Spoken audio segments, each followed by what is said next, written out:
Poseidon, god of the sea, was known for his mighty power and fierce temper. When angered, his wrath was as unstoppable as the ocean's fury. Throughout Greek mythology, countless stories depict Poseidon's vengeance upon mortals who dared to cross him. One of the most famous tales involves Laomedon, the king of Troy, who foolishly tried to cheat Poseidon. For his betrayal, Laomedon would face the full force of the sea god's anger, a wrath that would eventually contribute to the downfall of his entire kingdom. Our story begins with Laomedon, a proud and ambitious king who ruled over the great city of Troy. During Laomedon's reign, Troy was a prosperous and thriving city, but its walls were not yet the impenetrable fortress they would become. Laomedon, eager to fortify his city and secure his legacy, sought divine assistance to build massive walls that would protect Troy from its enemies. To achieve this, Laomedon struck a deal with two of the most powerful Olympian gods, Poseidon, god of the sea, and Apollo, god of the sun and plague. The gods, disguised as mortals, agreed to help Laomedon build Troy's walls in exchange for a generous payment. The construction began, and under the strength of Poseidon's power and Apollo's brilliance, Troy's defenses grew stronger and more magnificent with each passing day. But once the task was complete, Laomedon, overcome by greed and arrogance, reneged on his promise. He refused to pay the gods the agreed-upon reward, dismissing their efforts and insulting their divine status.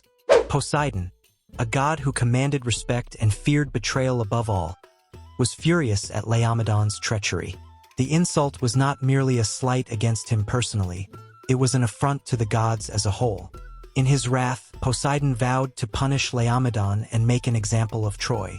But Poseidon's vengeance was not immediate.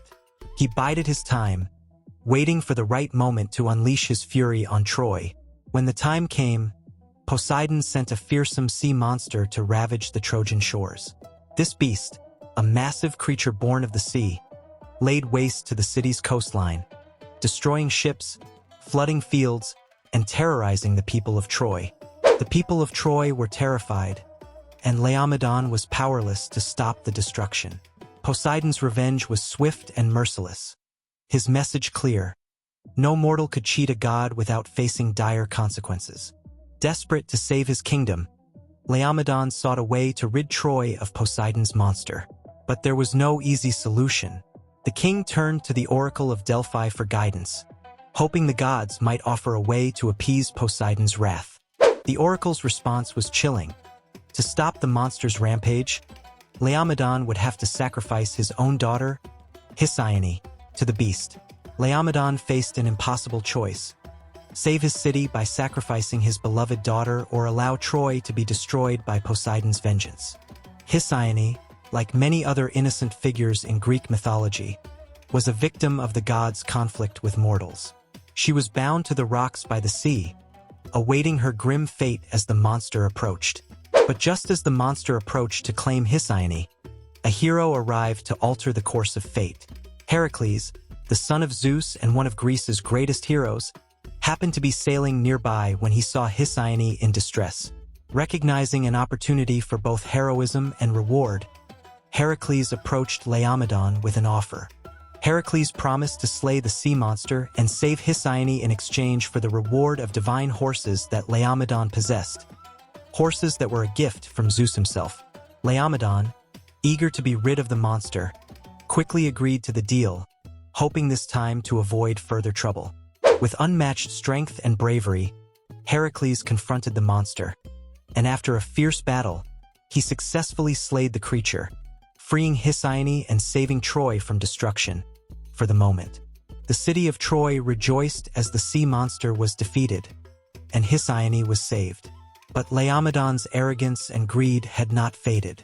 True to his nature, the king once again reneged on his promise.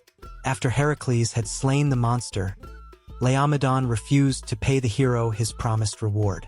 This second betrayal would prove even more costly. Heracles, furious at being cheated, left Troy for the time being, but he did not forget Laomedon's treachery. He swore to return and bring about the fall of Troy, seeking justice for the king's dishonesty. Poseidon's wrath against Laomedon was not just a personal vendetta. It was a lesson to all mortals that the gods were to be honored and respected. While the sea monster had been defeated, Troy's troubles were far from over. Heracles would return, leading an army to destroy the city and kill Laomedon, fulfilling both his personal vendetta and the lingering wrath of Poseidon. The destruction of Laomedon and his city was a direct consequence of his arrogance and dishonesty. Poseidon's punishment had set in motion a chain of events that would haunt Troy for generations, ultimately leading to the city's downfall in the Trojan War. Poseidon's wrath was not easily quelled, and Laomedon's betrayal left a lasting scar on Troy. This myth, like many others, serves as a reminder of the immense power and pride of the gods, and the deadly consequences that mortals faced when they defied them.